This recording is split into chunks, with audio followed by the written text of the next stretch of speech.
Hey everybody, Drew here for DDG Games and the DDG Games Podcast here on YouTube.com.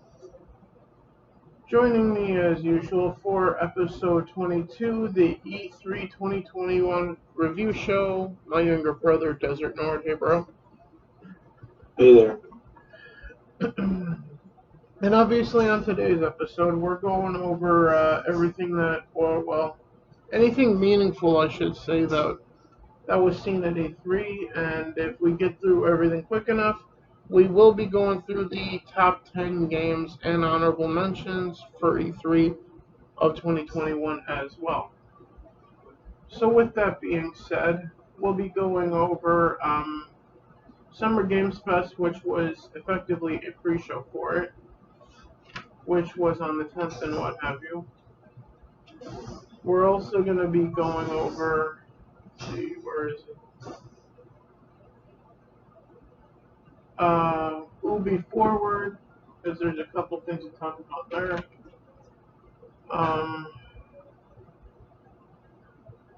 We're only going to mention Devolver Digital because of only one game.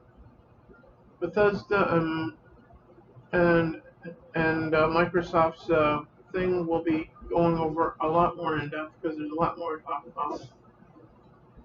And Square Enix, only because of how much of a failure that was,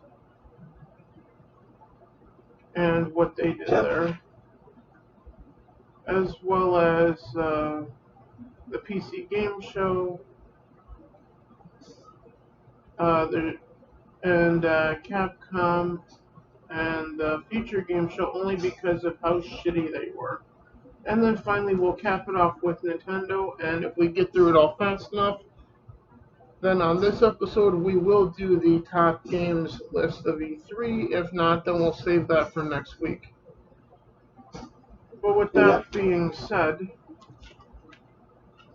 we got Summer Games Fest. There's a lot to talk about here, because the Summer Games Fest got a B- officially now out of a possible standard grade score from what's supposed to be from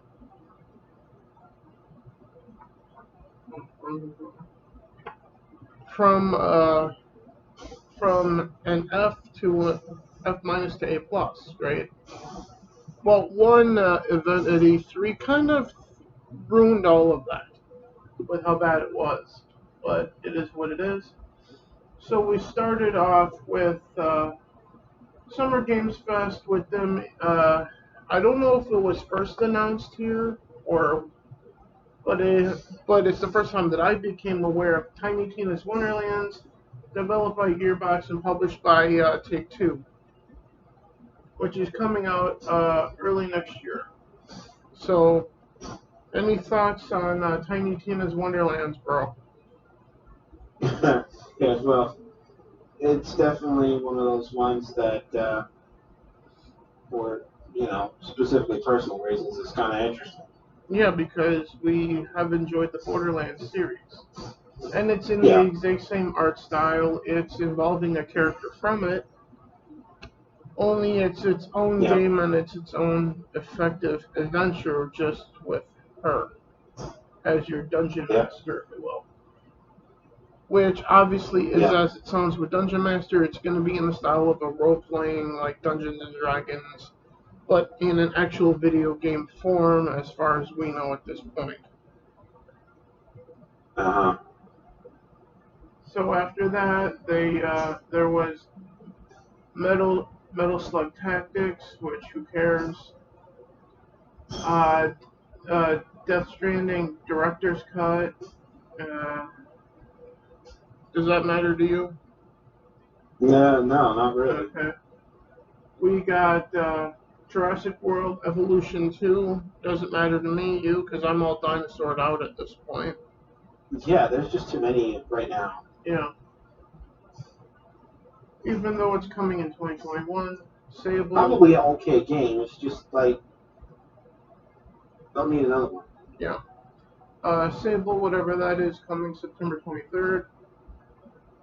Lost Ark, which is an MMORPG. Yeah, I already don't give a fuck anymore. which Yeah. is coming this fall. Call of Duty Black Ops Cold War Season 4 drops the 17th, which is tomorrow, and it's apparently a free update to Call of Duty Cold War. Yep. So that happens tomorrow. Actually, the game was updating today for me. So Among Yep. Us, Among Us is getting new content, and this won't be the last time that you'll be hearing us talk about that. Apparently,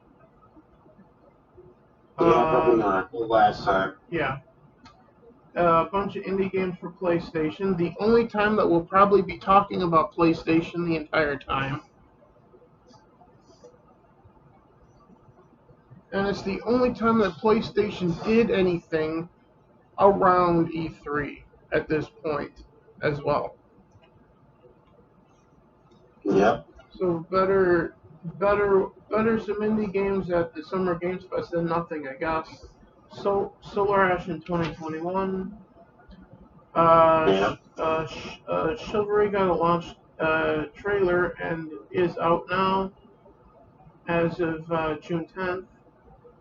So at the time of that event, and Escape from uh, Tarkova or Tarkova, whatever that's supposed to Yep. be. Two Point Campus is coming in 2022. Stranger Things coming to Smite in July, whatever. Uh, Fast and Furious 9 cars in Rocket League. Who cares? Yeah, I don't care at all. Yeah. Vampire the Masquerade Blood Hunt coming this year. Not to be confused with not not to be confused with Bloodlines 2 from the Vampire the Masquerade series. Uh, Dark Picture Anthology House of Ashes Yep. coming October 22nd, which coincidentally the publisher of that game did an E3 event themselves, and they only talked about that game. So an E3 presentation, as it was labeled, should not be done for one game and one game only, and then talk to the developers the whole time. Yeah. I'm just saying. After that, let's see, what's the next meaningful thing? They talked about Overwatch. That's not meaningful. Uh, Dungeons and Dragons Dark Alliance is coming to Game Pass on June 22nd. Yep. There was a trailer for Battlefield 2042 and evidently, no wait, sorry. Jeff Keighley said that there would be a Battlefield 2042 trailer on Microsoft's E3 stage. So they didn't actually show anything for it. They just went, "Hey, go watch Microsoft's thing for it." Okay. Yeah. Monster Hunter Stories 2, Wings of Ruin. Okay. Endless Dungeon is coming to all platforms. There was an announcement about Ratchet and Clank Rift Apart launch stream on Twitch by the developers. Doesn't matter because no one can play it because no one can get a PS5. Yep. Far Cry 6 interview happened with the gentleman that plays the big bad villain in it, who also plays what's his face from The Mandalorian. Yep. Do you remember the actor's name?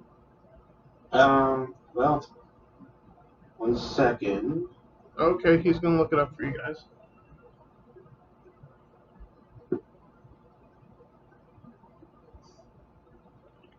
Let's see.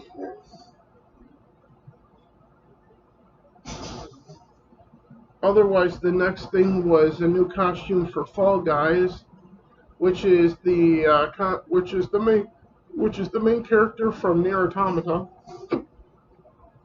So we're talking about Pedro Pascal? Yeah, him.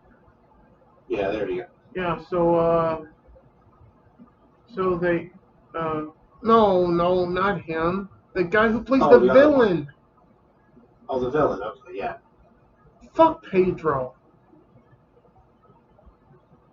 No, no one gives a shit about him since he made the false accusations about the Trump administration about putting kids Well, in those cages on Twitter, which let's.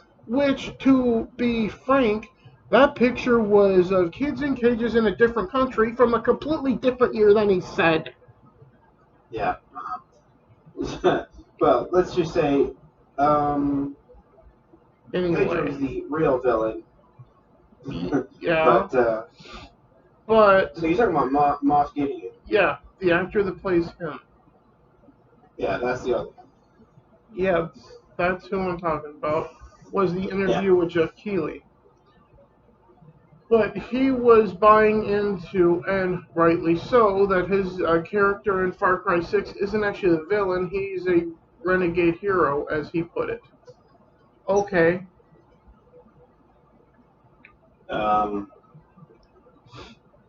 Well, then, who is the villain? Well, he is playing the villain. He's just trying to keep kayfabe, I think. Which doesn't matter because it's not wrestling. Just saying. It's just awfully strange to hear him say that. But then again, with that man's work ethic when it comes to playing villains, I'm not surprised he said it first of all. I'm just saying.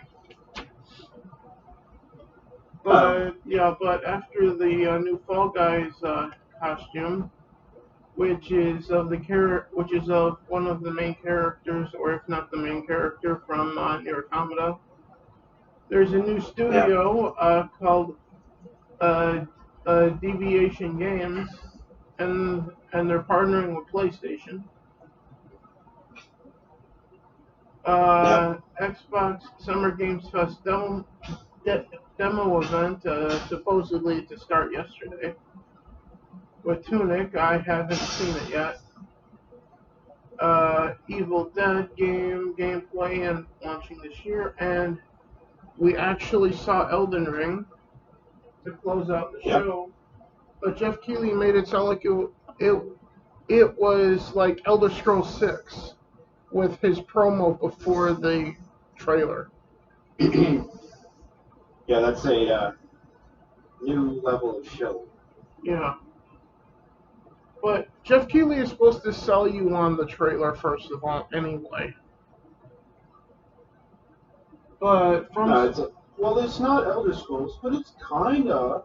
No, well, he didn't say that. He just simply was over the top with like you said. He was like, it's sort of implied. Well, I was going, no, they can't show Elder Scrolls because it's finally time, with like utter excitement, like he was about to cum his own pants. Yeah. But it wound up being Elden Ring. I'm like, whatever. Well, that's called baiting and switching. Well, first of all, Elden Ring is a big deal, but not to some compared to Elder Scrolls 6 is what I'm saying. Like, there's a lot to be said for new IPs, or maybe not new IPs, but new IPs in the gaming realm. Yeah. But don't pretend you're going to give us Elder Scrolls 6 and then give us something else. Elden Ring. From Software, we all know that. But we actually have a full launch date, not a launch window, launch date, January 21st of 2022. So, in about 6 or 7 months or so from now, which is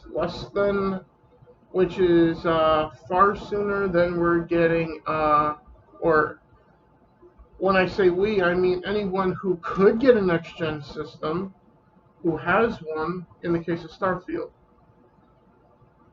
Yeah. And we'll get more into Starfield when we get to Xbox, because there is more information for that. But, on the upside, Elden Ring is coming out for Xbox Series X, PS5, and PS4, and Xbox One. Yep. So it's a cross-gen game, which means we'll get to play it. But overall, Summer Games Fest with everything wound up getting a B- for an event. There was a lot to take in. There was a lot there. There was something for everybody. And it was a really good way, not a great way, but a good way to kick off E3 as far as I'm concerned. What about you? Yep. So what Yeah, there was definitely a lot more in that presentation than there was in anything else at E3. Yeah, pretty much. Which is sad, first of all. Which makes this E3 probably the worst of all time. Given how many supposed conferences, and I use that term loosely at this point right now. Well, the thing is, they expect us to be overhyped about little things. Which I'm not anymore. But speaking of little things, Ubi Forward for E3 2021, it got a D per grade, and here's why. Rainbow Six Extraction, coming September 16th, used to be known as Rainbow Six Quarantine before the pandemic. And after that, there's Assassin's Creed Valhalla DLC, The Siege of Paris, coming at some point.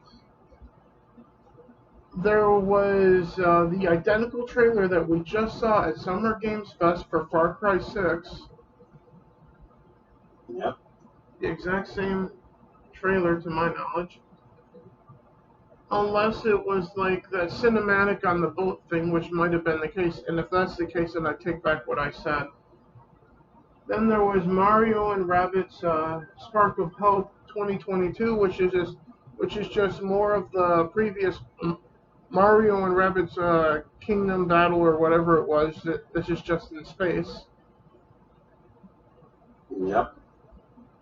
And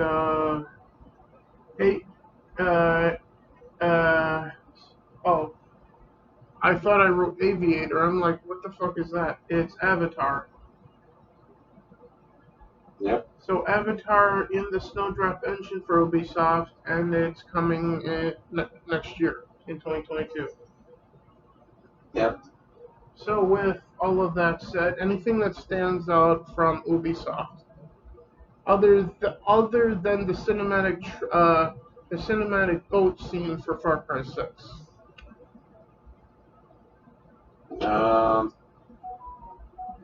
No, not really. Yeah, that's why it gets a B. Speaking of, what did it get? Yeah, a D. The only reason that Devolver Digital gets a C plus was because of how funny it was to me.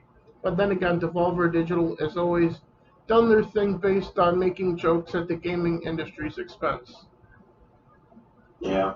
And the only game coming out of it that is even slightly interesting is Wizards and Guns coming to the Switch and PC, so on Steam.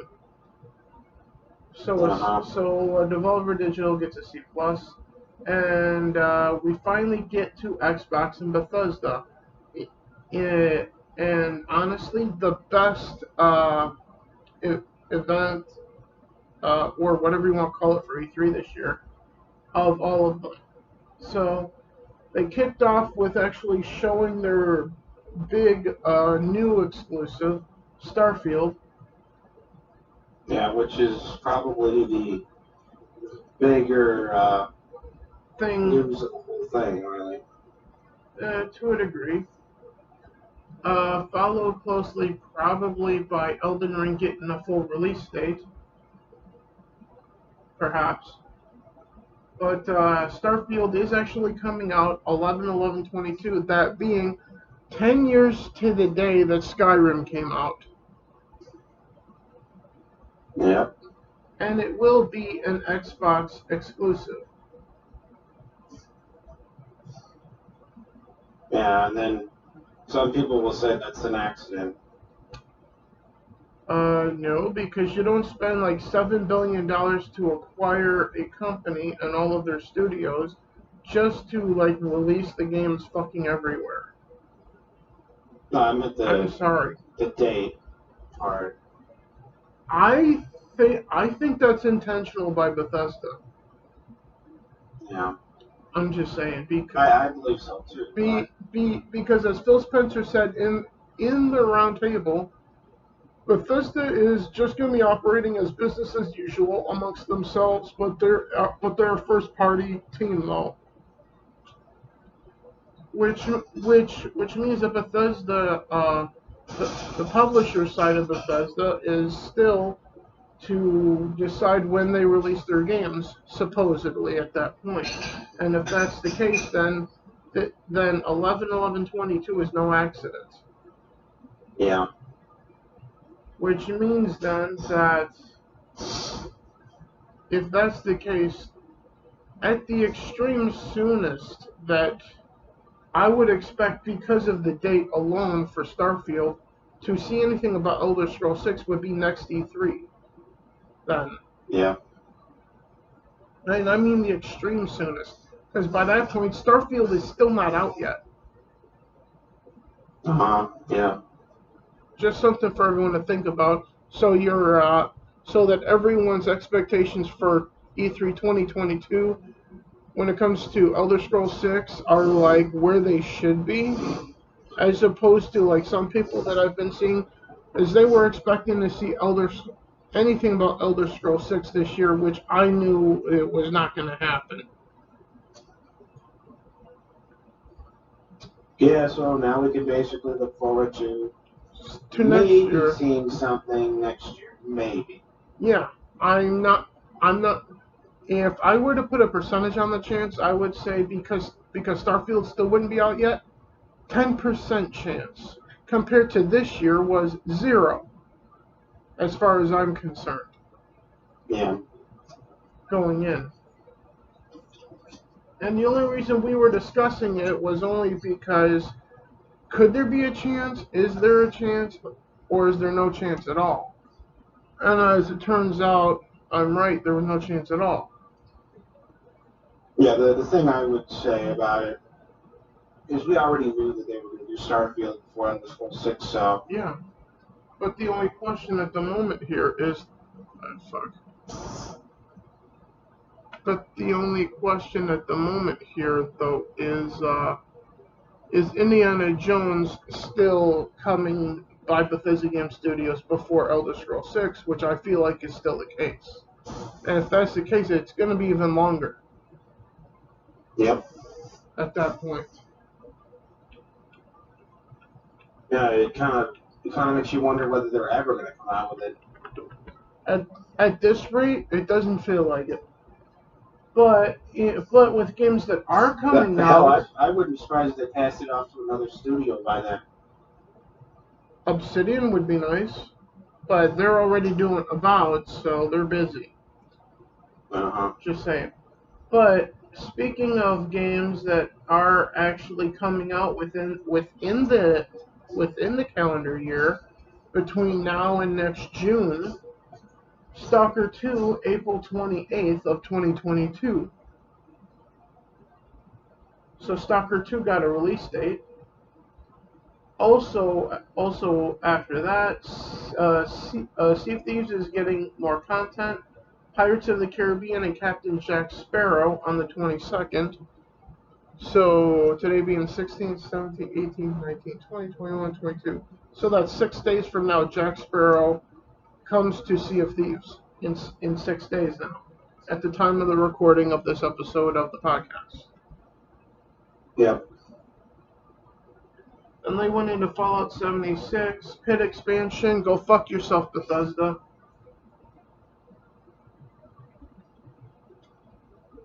And the reason I say that is they are so desperate to keep Fallout 76 going that they're just taking content from good Fallout games and just throwing it into Fallout 76.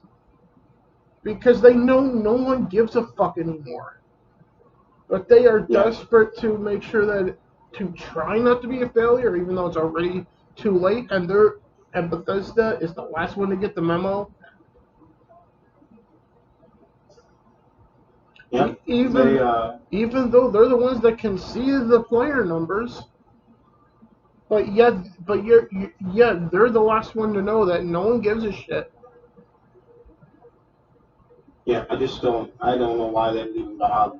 Even one of my friends on Xbox Live, when Fallout 76 launched, I went into playing it on launch day going, I don't know anyone that wanted this, and then that friend whom he and I troll in Sea of Thieves all the time, back and forth, was the one going, well, but I wanted this. I'm like, okay, one person.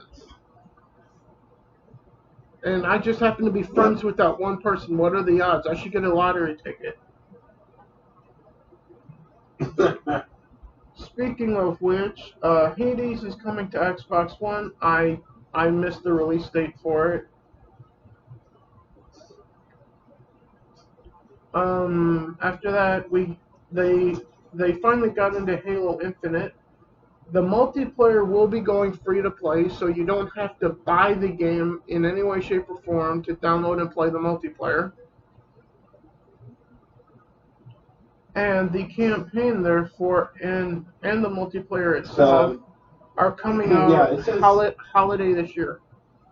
It says Hades will be on PS4, PS5, and Xbox August 13th.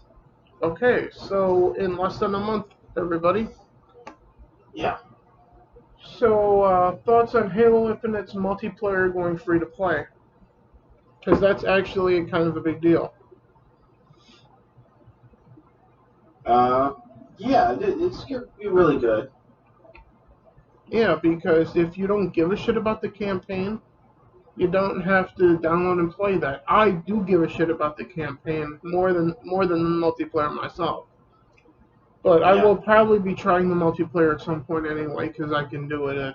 But I'm probably not gonna give too much of a shit unless you and I get into that together. Well, certainly not going to start playing Halo. Yeah. But I'm damn sure gonna play through the campaign because I've played through every Halo campaign that there has been. Yeah. But after that, we got A Plague's Tale Requiem announced, which should have happened on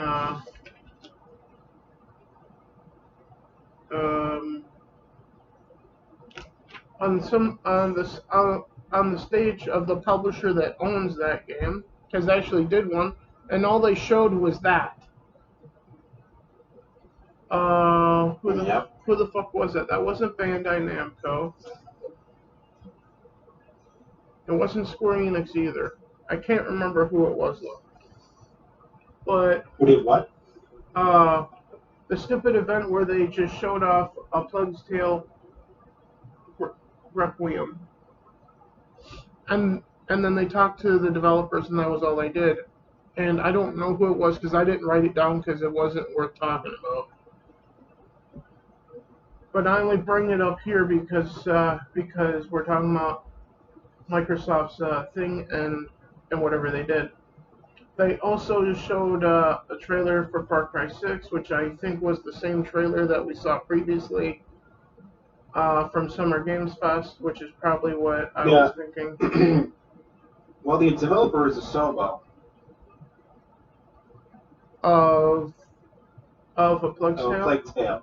Okay. Yeah. Well, that doesn't matter because it's the publisher that matters.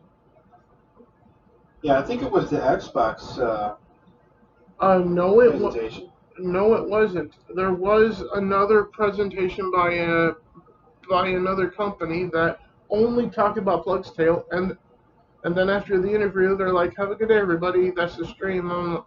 That's fucking lame. That's all you talk about? I see. It was a studio presentation after Microsoft show. Yeah, that's what I said. All right, yeah. Then Far Cry 6, and then Shredders was announced, a snowboarding game, which looks pretty good.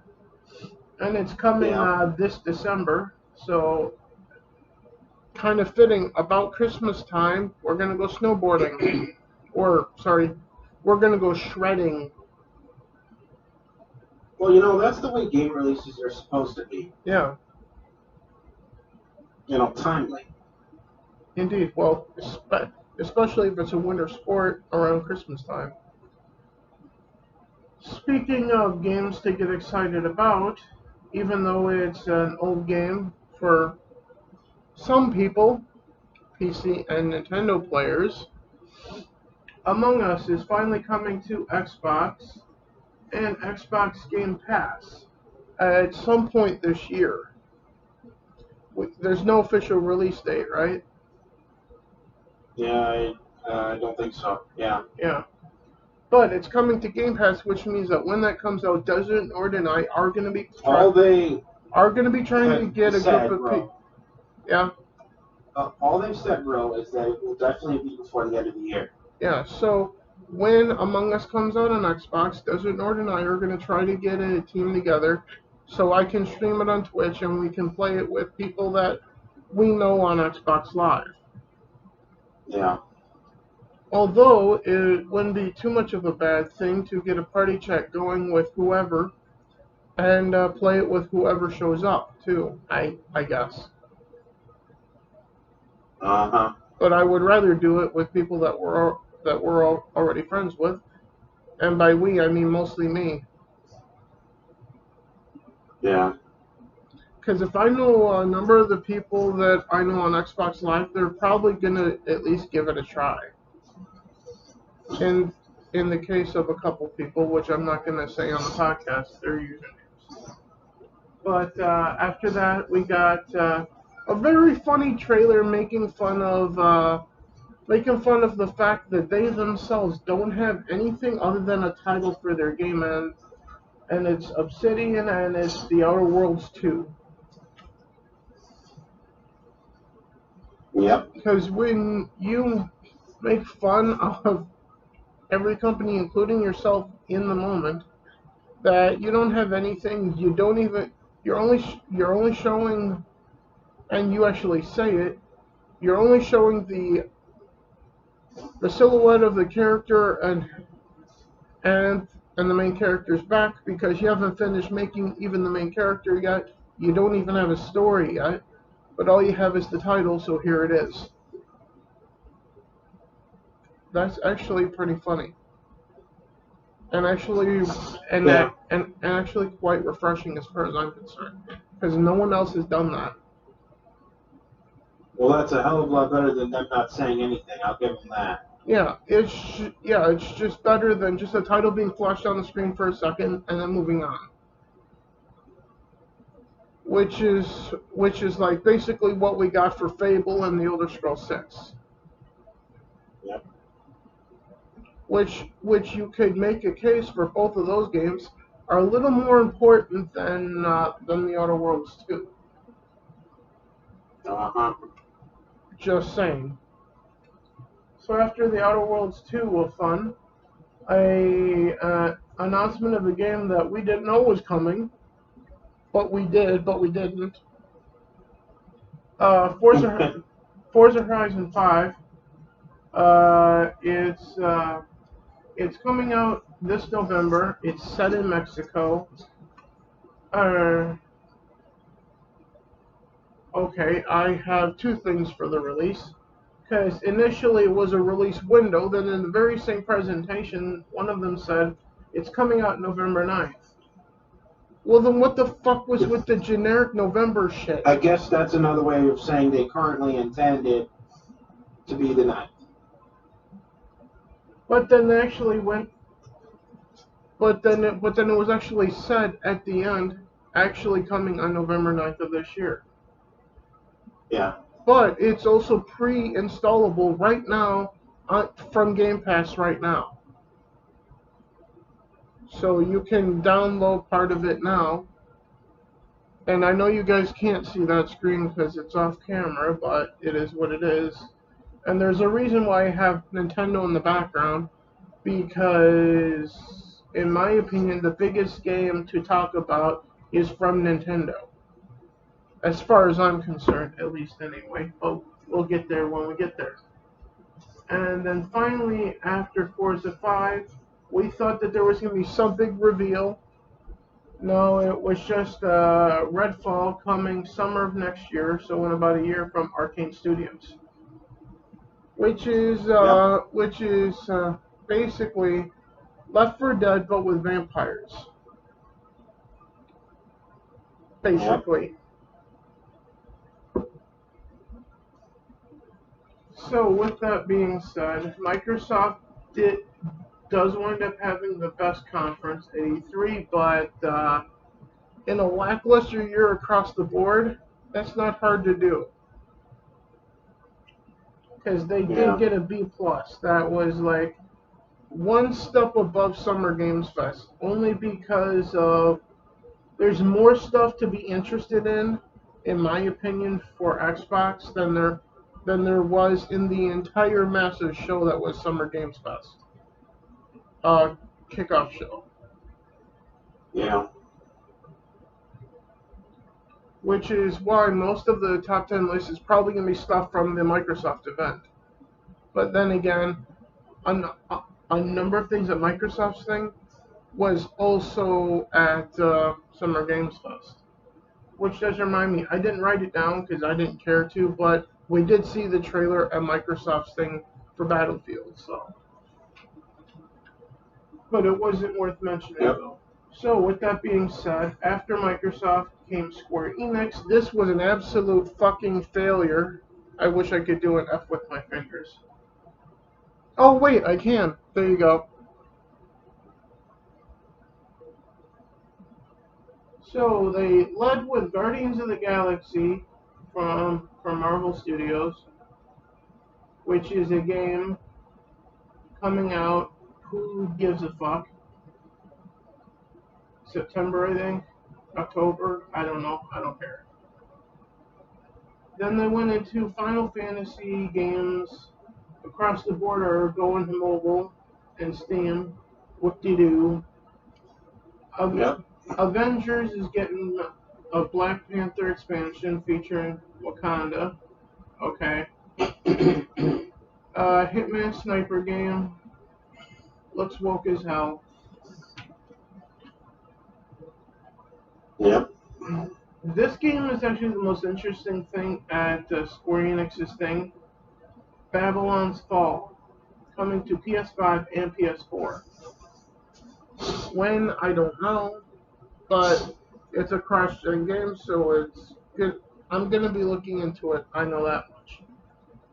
Doesn't mean I'll play it, not really. On a scale of 0 to 10 of interest to play it, this is like a 4 to a 5. Yeah. That being, I'm not sure. Stranger of Paradise, Final Fantasy Origins closed out the show. It's going to all platforms next year. And yeah. So it's not Final Fantasy 16 like we all wanted, but it is a Final Fantasy game, Final Fantasy Origins. So it's like a prequel, I guess. And it spawned a lot of memes in the gaming community on the internet of kill Chaos, because the main bad guy is called Chaos in the game. Apparently. Yeah. And that spawned a lot of comments in Young Yev streams going forward throughout E3 of Chaos in his chats. So at one point I wound up going, thank you for all the great streams that you did throughout E3, and may chaos be with you always. Yeah. So, thoughts on Xbox and Square Enix events? Yeah, Square Enix was lame, of course. Yeah. And Microsoft? Yeah, Microsoft was much better. Well, the best of the year. Yeah. Which wasn't hard to do. Yeah, I mean the whole thing as a summary was lamer than it should have been. Yeah. But among them, Microsoft was the best. Which makes me wonder what E3 would be like if Sony would just fucking get their head out of their ass, off their fucking mountain, and actually give a shit to try to compete. Yeah. At this point, E3 would be better off with Sony a part of it, in my opinion. Because a lot of people are going, E3 is irrelevant. They're right, it is irrelevant. Why? Because people are abandoning it, like Sony. And also, EA wasn't there. The biggest fucking shitty corporate company in the world decided not to bother. Yeah. The one company that should embrace corporate bullshit the most was like, no, fuck you, I'm out. Okay. You want to talk about 2020 being fucking weird? 2021 is just as fucking weird. Well, maybe not just as weird, but... Well, there's shit that's happening this year that didn't happen last year, is what I'm saying. It's for me at least, like 2020 is prolonging all the way through 2021, is what I'm saying. Yeah. Speaking of prolonged agony, the PC Game Show got a D+. They showed a game called Naraka Blade Point, I think it's called. Slated for August 12th of this year, and it's a Battle Royale game. Don't give a shit. Yeah. They showed Chivalry 2, which is not... And instead of listing all the platforms it's on, I just decided to write down what it's not on. Because it's easy. It's not coming to Nintendo Switch or mobile. Yeah. It's on everything else. And then finally, the last thing that I have written down for them, is I don't give a shit about anything else that they did. Even though I don't give a shit about the Battle Royale game, but it was worth mentioning. There's another Battle Royale game coming. Like, that hasn't been beaten to death like a dead horse in the pasture. But Yeah. Dying Light 2 coming this December. Yeah. So, I want to see actual gameplay of Dying Light 2 before I actually say one way or the other if I'm interested. Because I'm casually interested in the idea of playing it, but I want to see more before I say, yeah, I'm actually interested. Future Game Show got an F fucking minus. Because there was actually nothing at all, and it was basically a shittier version of Devolver Digital. Unfunny, cringy as fuck, and there was nothing interesting that they showed in terms of games. Yeah. I think maybe they showed like 5 or 6 games, maybe at most, which is like 3 or 4 more than Devolver Digital. And Devolver Digital at least had one that could be considered interesting. And then finally, the worst fucking thing of E3, Capcom, which just regurgitated basically every trailer from every event of their shit. Yeah. Which, coincidentally, when we get to Nintendo, they actually showed a couple of Capcom things that they didn't show. Like Dragon Ball Z going to the Switch, which is the game Kakarot. That's something that they could have showed at their event, which would have brought up the grade from an E to an F minus. But it is what it is. Yeah. And speaking of the second place event for E3, because I don't count Summer Games Fest because that was before E3, was Nintendo. And the only things of worth mentioning for them, because Nintendo got a C, the second best grade, which I think it is fitting that the console manufacturers are the two best events, as it should be, in my opinion. But they kicked off with Kazuya from Tekken is coming to Smash Brothers. Yep. They showed Mario Ball Super Rush coming out on the 25th of June this year. So that's in mere days. Which could be an okay game. Well, you and I love playing Toadstool Tour, so this would appeal to both of us. Yeah. But there's other stuff to worry about playing before that, or other than that anyway. So Not to mention I don't play on Nintendo currently. Yeah, maybe at some point. Yeah. And then after that, Tony Hawk Pro Skater 1 and 2 is coming also on June 25th to the Nintendo Switch. But the thing that ends E3 on a high note, despite the fact that Nintendo were acting like they were blue-balling us right up until they actually did this, because beforehand they were going on and on about Legend of Zelda Skyward Sword HD remake, a stupid 20-year anniversary or 25-year anniversary clock for Zelda and shit like that. Basically, yeah, gimmicky shit. Yeah, about Zelda, except for Breath of the Wild. Until finally they went, all right, here's a trailer for Breath of the Wild, and we actually we actually have a release year too, next year, which means 2022 is gonna be important for Nintendo. As if this year isn't, because the Switch is the only thing you can buy. So that's all of E3 at this point that means anything. Anything to add to any of that? Yeah, well,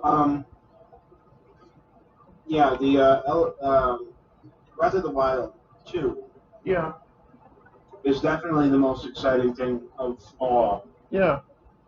Because it looks like they're blending some stuff from, I can't remember if it's Skyward Sword or another Zelda game.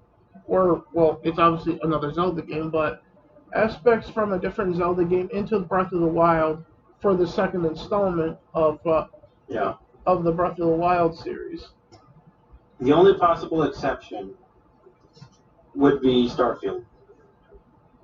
Yeah.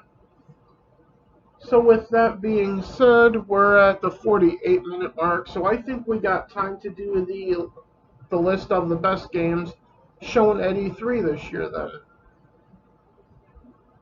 So unless you have anything else to add about anything that we did or did not see that we should have seen at E3 this year. Well, yeah, I don't know if it counts as an E3 thing.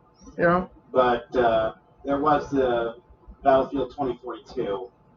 Yeah, we should have seen more, technically we did see gameplay in the one trailer, but that wasn't like an actual demo either. But what we do know about Battlefield 1942, which is why I have less interest in it than I would have, is there is no... You mean 2042? Whatever. Yeah. Whatever the fuck it's called, the next Battlefield, there is no campaign, which is why I have half as much interest as I did before. Because half the game is missing then. I gotta say that whoever designed some of the setups in the trailer especially doesn't have a high grade in physics. I'm going to leave that alone, but I'm going to go back to half the game is missing. If you're watching a guy, let me just say, if you're watching a guy, a military guy, do things that would absolutely tear off his limbs, and he's doing them like with a straight face, cool, it's BS.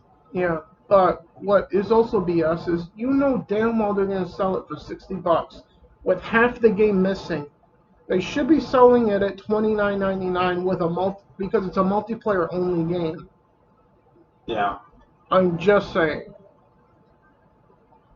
So, from my point of view, things that weren't at E3 this year that should have been, I'm going to start with games first because there's other things to talk about. So in terms of games, Fable. Yeah. And I'm going off the top of my head here. Fable. I'm not going to say Elder Scrolls because that's obvious that it's not going to happen for a while. But yeah, Fable is the one thing off the top of my head that we should have at least seen some kind of update for, because the last time we saw it was a teaser, I think last year. It's been at least a year since then. So it is what it is. Outside of games, what should we have seen at E3? Well, the obvious, EA and Sony.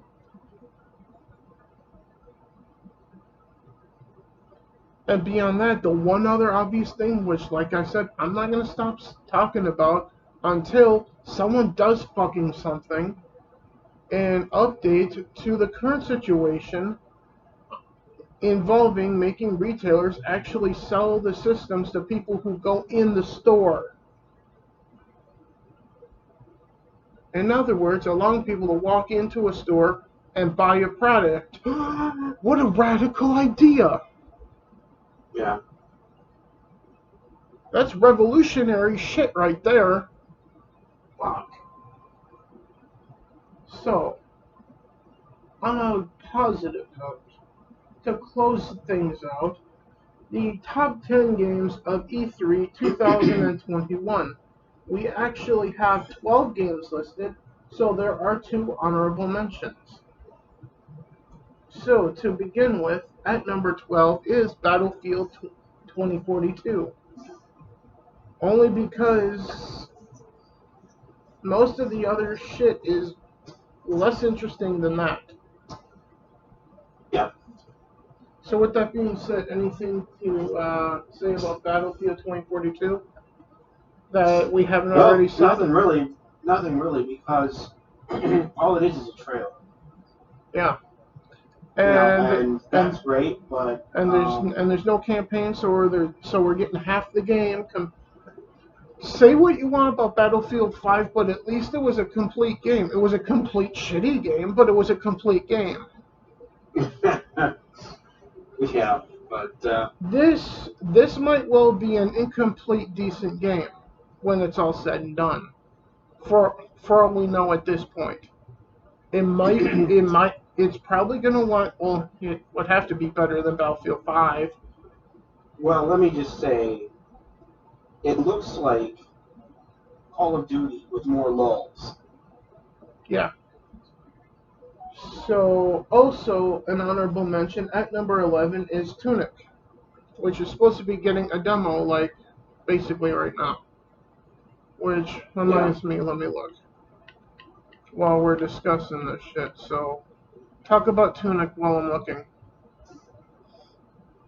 Well, what I can say about it is that I've never been a huge fan of that type of game, and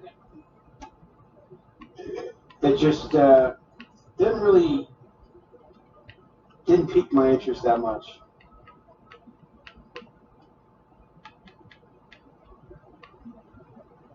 As far as what I know about the game, considering it's just a reveal situation. The demo is here. Okay, good. Yeah. Okay, so I'll be playing that today then. Yeah. Let me first click the store and see how big the demo is, so you guys know what's going on. It's 804.56 megabytes. That's MB for you, bro. Yeah, for what it's worth, bro. Yeah. The characters probably are adorable. Yeah, they definitely look adorable in everything we've seen since it was announced like 2 or 3 years ago. Yeah. Well, we got a demo to play now, so go and download that from the Xbox Live Store. Other than that, the top 10 games of E3. Number 10, Far Cry 6. Bro? Yep. Yep. This series sort of like turned off a lot of individuals like myself with its number 5 installment. Well, that wasn't the most recent one. The most recent one was New Dawn. Yeah. But if I'm not mistaken, the the continuing plot between 5 and New Dawn,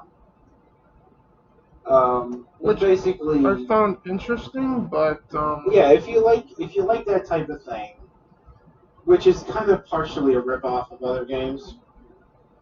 True. I suppose it could be good on its own merit, but I don't know. We'll see.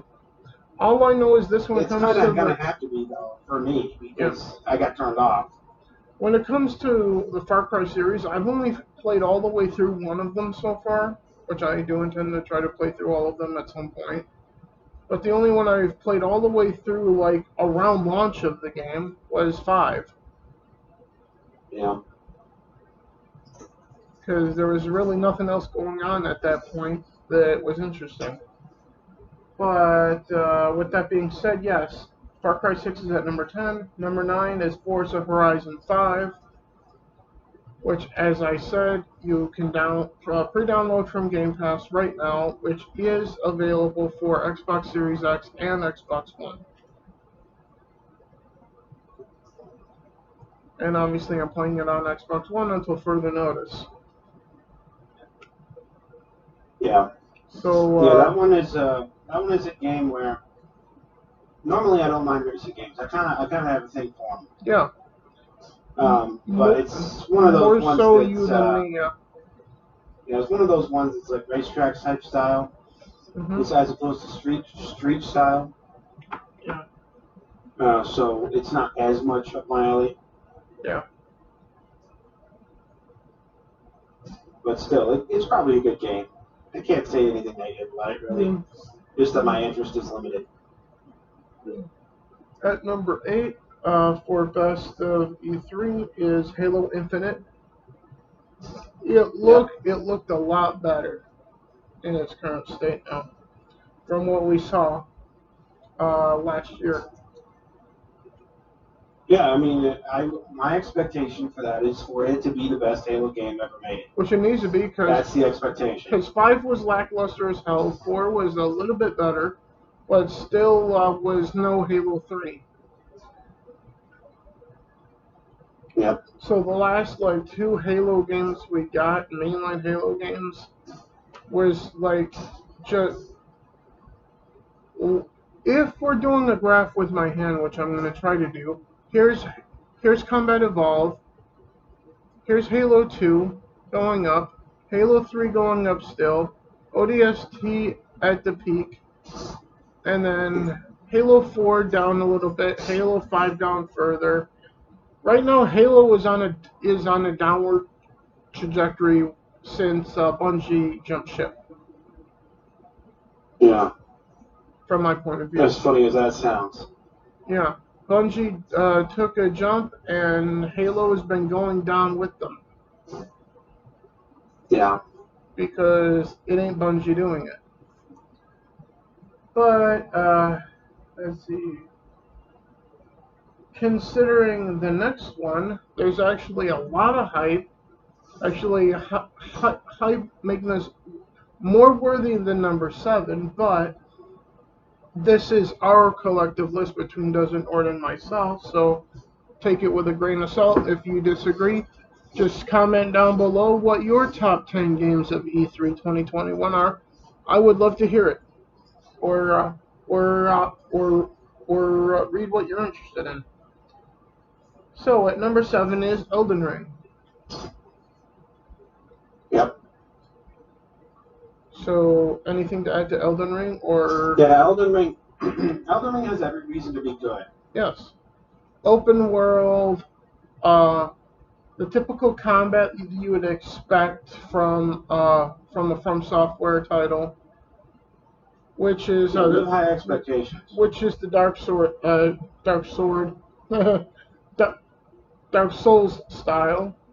What the hell's a Dark Sword? That's the Darksaber in Star Wars, idiot. Whatever. Dark Sword. But yes, we have every expectation of Elden Ring being good. Yeah, indeed.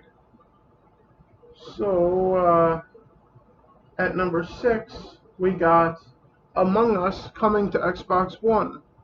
And the only reason that this is higher than Elden Ring is because this is something that Nord and I absolutely want to play on Xbox with other people. And it's coming to Game Pass, so it's a day one play for us, if we can get enough people together by then. Yeah, it's going to be other people dependent. Yeah, well, obviously. Because obviously we were laughing about the fact that we cannot play it, just me and you. Yeah. I wonder who the imposter is. It's probably you. Yeah, shit. I wonder who killed me, you know? Well, first of all, you know who kills you when you play the game, regardless of how many people there are. I wonder who killed Andy. Who could it be? Well, there's no one left to figure it out, and secondly, the game won't play because if there's one person left and an imposter, the imposter wins. Yeah, so it's just a game of kill first and you win. No, the game will not function when it's just the two of us. Yeah, exactly. But, let's see. Number 5 is next. Speaking of potential functional things, Shredders is at number 5, only because Desert Nord and I, it's kind of fun now that your first name is Desert, because you can go desert boarding. Sure. But anyway, Desert Nord and I have been wanting a good snowboarding game for years now, and have not only not gotten a snowboarding game for a long time. On top of the fact of having gotten a good one, we haven't gotten one at all. And steep doesn't count because that's an extreme sport bullshit in snow. Because when you could go parachuting, parasailing, bodysuit flying, snowboarding, skiing, that's not a fucking snowboarding game, guys. That's an extreme sport thing in snow. And that doesn't count. And secondly, the snowboarding part is the worst part of the fucking game, too. Uh-huh. But, yeah, Shutters is at number 5. I'm looking forward to that one. Nord? Yeah, it's definitely going to be a good game. Yeah. Well, we don't know if it's going to be good, but we know that it needs to be. Well, I mean, they have such a huge, well set up platform to begin with that one. Anyway. You've had so many good snowboarding games that come before it. Yeah. Like our favorite is SSX3. It's trying to build off them, and I like that. Yeah. So we are into the top 5 now. Well, we were with number 5, and number 4 is The Outer Worlds 2, because we have an idea on what to expect from that now because of the first game. Yep. And if there's nothing else to add about Outer Worlds 2, other than I hope that there's romance options in it this time. Yeah. You kind of just want them to take what they did with the first one, which was really good. Yeah, which was a beautiful. And just expand on it. Yeah, and just add more good stuff to it. Yeah. Now I'm not saying that we have to be allowed to fuck anything that moves in outer space. No, just allow for possible. Yeah, we're not trying to turn this into a cyberpunk situation. I was going more for. Never mind. Well, you remember you accidentally had a in Mass Effect, relationship yes. you didn't intend to. Well, first of all, that was my first playthrough in Mass Effect, so I didn't know how things were going to play out. Well, I thought I was talking about Cyberpunk. I didn't accidentally do anything in that other than go flying into the river. I thought you said you accidentally had a relationship with a dude. Oh, yeah, that.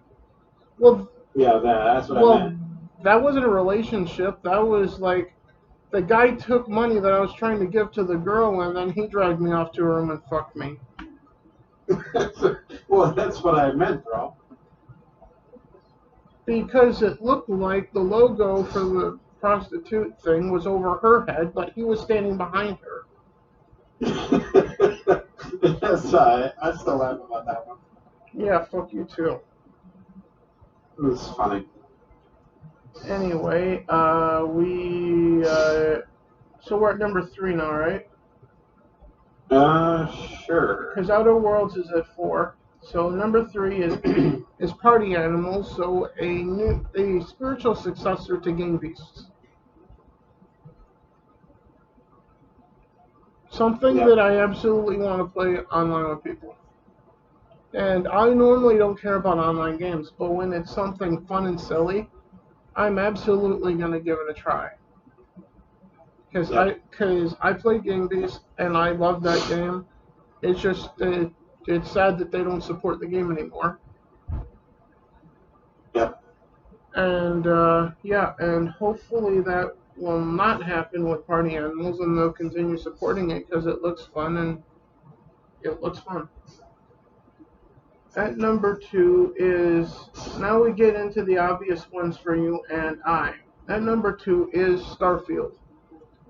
And the reason it's not number 1 is because it's next gen only, and no one can get their hands on next gen at this point. Correct, and it also isn't coming out until next year. Soon. Well, until next year. But number 1 is also not coming out till next year. But not only do I have the system that number 1 is on, everyone can walk in the store and buy that system though. That being the Switch, which is probably which in saying that probably gives away number 1, but we'll see. But yeah, about Starfield. Yeah. It should be next year's Game of the Year if everything was just. Depending if number 1 beats it or not. And, yeah. Okay. Well, that's true too. And also depending on when number 1 comes out too. What I mean by should is the expectation is higher. To a reasonable degree, yes. But if not, I think if you polled the crowd, they'd be like, "Yeah, I'm way more interested in Starfield than Breath of the Wild, or number 1." Yeah, which is Breath of the Wild 2, which we'll talk about in just a minute. Because that's obvious. Because it got said at E3. There's no teasing it anymore. It's Breath of the Wild 2 is number 1.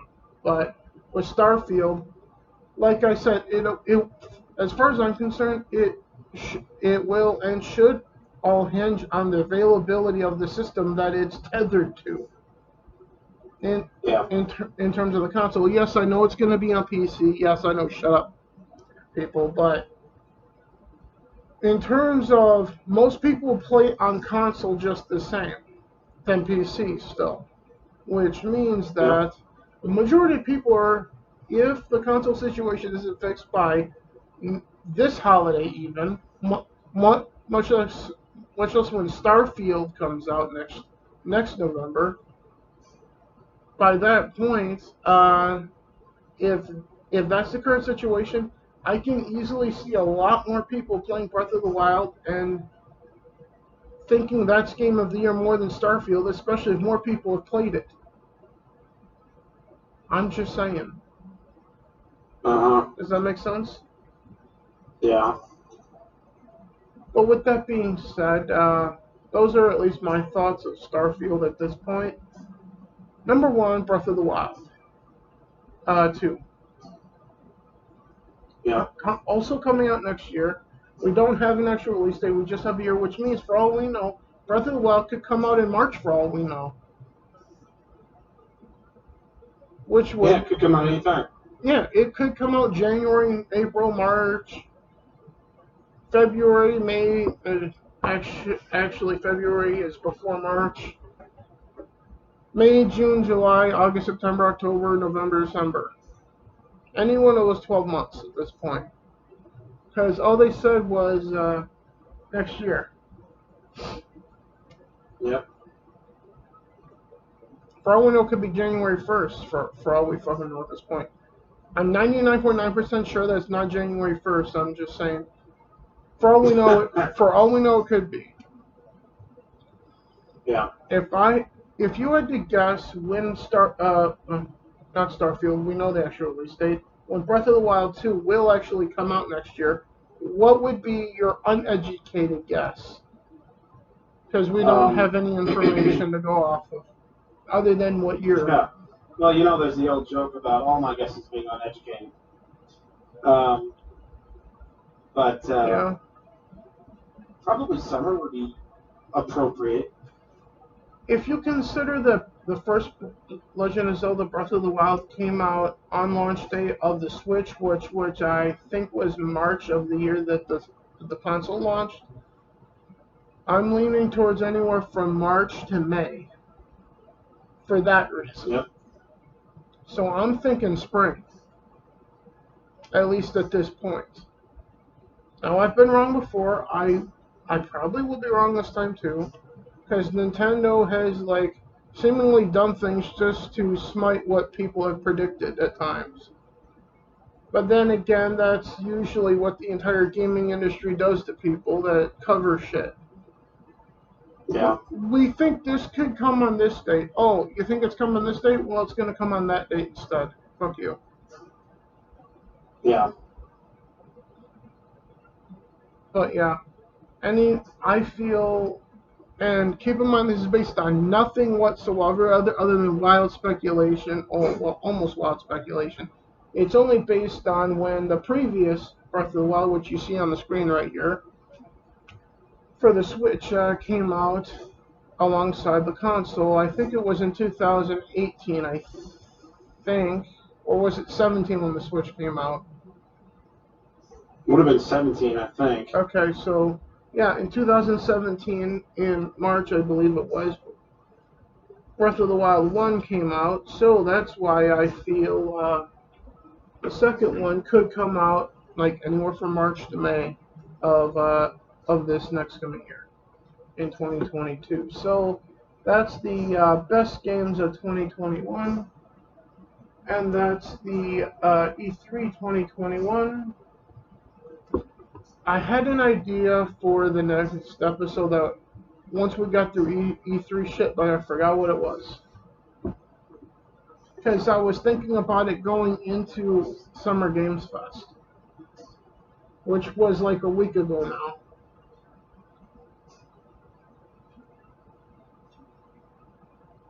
But anyway, obviously you're playing Elder Scrolls Online still. Yep. I was playing MLB The Show 21 yesterday to try to actually get out of AAA finally. Takes a long damn time, doesn't it? Well, yeah, especially if you take a long break from playing the game, yeah. Yeah. Because I've been also trying to get back to playing some of the other games for Xbox that I got to play through, some point got to get to Watch Dogs Legion, Star Wars Squadrons, Jedi Fallen Order, Village, Mass Effect Legendary Edition, and a bunch of others. As well as trying to play through Elder Scrolls Online at some point too. Yeah. Well, with that being said, what are you going to be up to after we close out here? I'm going to be up to Elder Scrolls Online. Trying my best to get everything done on this one. Yeah, like I said earlier, I'm going to be trying to play the Tunic demo here. Now, obviously, I'm not going to stream it because I don't know if I would get in trouble or not. And secondly, it's Twitch. They're becoming bigger assholes than YouTube right now. Yeah. About shit at this point.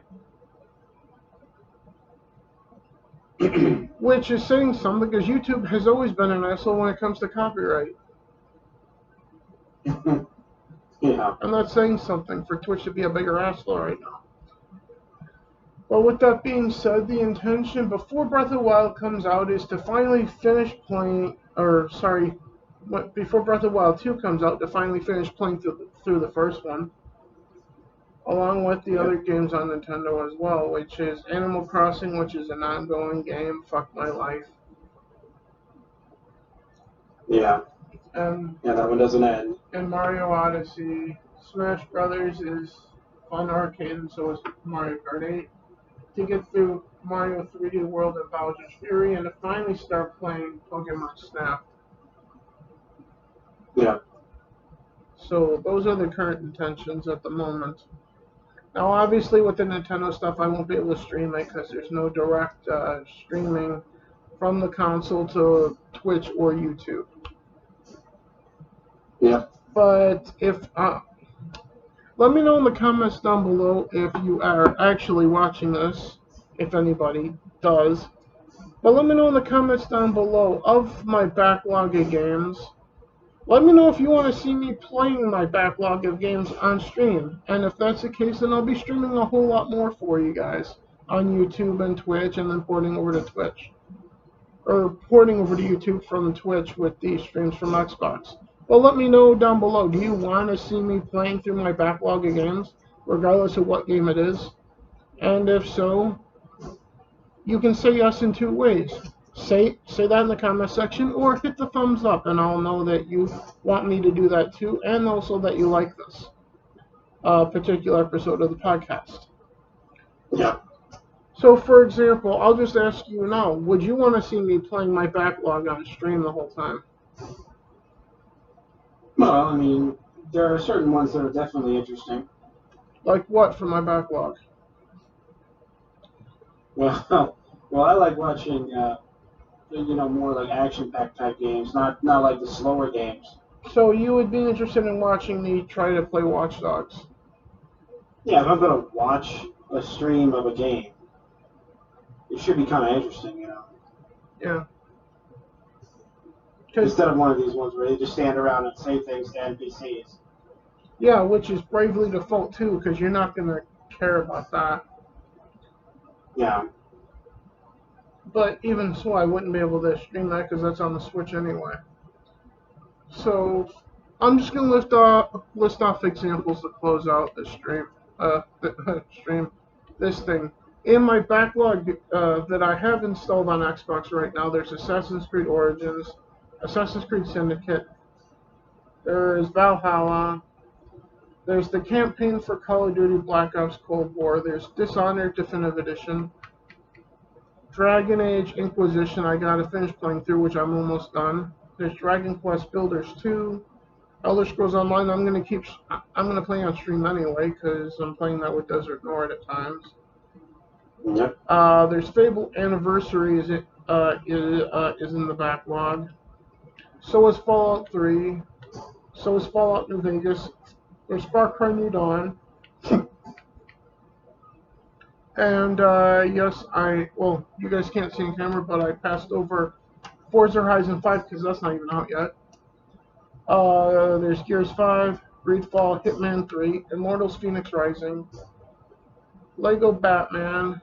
Actually, that was a Games with Gold game. I don't even need to do that. So let's just uninstall that now to free up space. There's Lego City Undercover, Lego Harry Potter, Lego Worlds, Maneater. If you guys want to watch me playing Mass Effect Legendary Edition, just say so. There's the Metal Gear Solid Pain Sorry, Metal Gear Solid Pain. Okay. Metal Gear Solid: The Phantom Pain. What the hell is Solid Pain? Yeah, we'll just call it Metal Gear Solid Pain. Yeah, especially when you know that there's never going to be another Metal Gear Solid game with Kojima anymore. Yeah, well, it's also what happens when your character is old. Yeah. Metro Exodus, Shadow of War. It should be called Metal Gear Solid Arthritis. Monster Hunter World, Nier Replicant, No Man's Sky. If you want to see me suffer, suggest No Man's Sky then. Elder Scrolls Oblivion, Octopath Traveler, which you probably will hate watching, Nord. Yeah. Prey, A Plague's Tale you will probably hate. Pillars of Eternity you might like. Outriders, Outer Worlds I still got to play through yet, and I need to do that before number 2 comes out. Red Dead Redemption 2, Resident Evil Village, Rise of the Tomb Raider.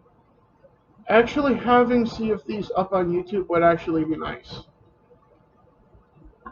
Because I've never actually ported any stream that I've done of that over. Because I wasn't aware of doing that. And I really shouldn't say Sea of Thieves, but if people want to watch me playing that again, I'll do it. Sekiro Shadows Die Twice, Jedi Fallen Order, Star Wars The Force Unleashed, Squadrons, Sunset Overdrive I still have to finish playing too. Titanfall 2 on Xbox. I replayed through it once on PlayStation. We Happy Few I haven't started playing yet. A Way Out I want to play with you. Yeah.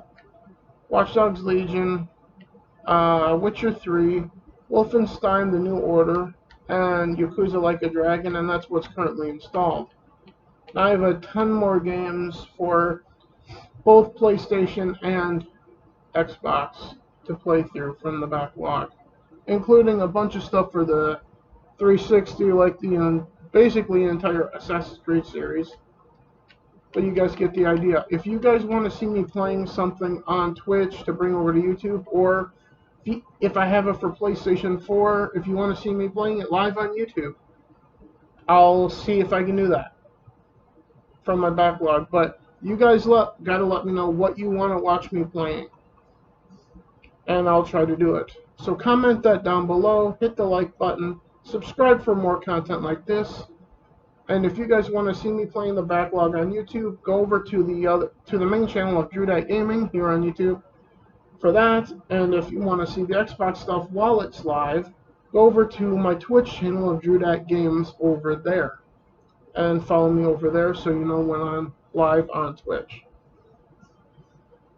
Where can everyone find you? And I'm also on Twitter as dad_Drew. Yeah, well, YouTube, Amy is my real name. Yeah. But yeah, YouTube's easy. Yeah. Desert Nord, he does memes, and he did one of me. Go check that out. Yeah.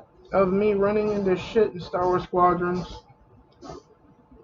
And like I've said before, me and flying mix like oil and water. Yeah. Kind of like me and driving games mix like oil and flour. Yeah, not too well. Well, they mix, but you have to add other shit to make it work.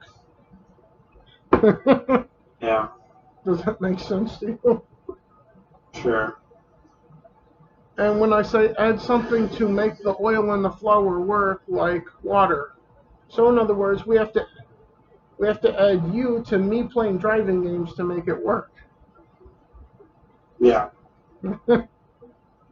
Yeah. Otherwise, I'm usually just good at action adventure games for the most part, or RPGs. Yeah. So like I said, I like RPGs with good puzzles, which is why I'm playing what I'm playing. Yeah. So, like I said, and the reason I said No Man's Sky, if you want to see me suffer, is because you're gonna fly around in that. Yeah. And also, the last time I tried playing it, there's no mini map. Last I saw, I hope they fucking updated it with a goddamn mini map, so I can find where the fuck my ship is. Yeah. Because I started out playing it, and I'm like, okay, great. Where do I find my ship to get off this damn planet then? So I went wandering around and almost died several times, and did die several other times, just trying to find my ship. Yeah, so No Man's Sky. It should be called Death Simulator 2016. Anyway, there's an update to Assassin's Creed Valhalla. It's 12 gigabytes. There's an update to Hitman 3 as well as No Man's Sky. So, of those three games, I'm not going to be playing those for a little while. The next time I might be streaming something might be Sunday, but we'll see because I don't work Sunday. But like I said earlier, I'm open to options of what you guys want to see me playing on Twitch or YouTube. So just let me know what you guys want to see, and the same goes for you, Nord, as well. With that being said, everybody, at nearly an hour and a half, we're gonna call it here. I will see you in the next few days, hopefully in a stream that you guys want to see of me playing something. Or if you guys want to see me reacting to something like your friend, Desert Nord, please comment that as well in the videos on the channel. And I will get to a suggestion when I'm able to, and I will let you guys know when I'm able to do said suggestion, whatever it might be. Usually, if it's playing a game, it's going to be on a Sunday or a Monday.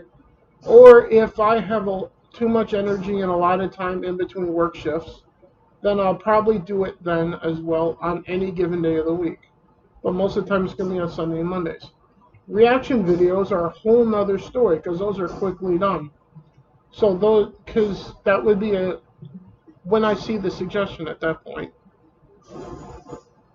Depending on what the suggestion is and if I feel that it's safe to do as a reaction at that point. With that being said, everyone, I will see you guys next time. I look forward to any of your suggestions for games you want me to play or stuff you want me to look at. With that being said, see you guys in the next one. Later. Later, guys.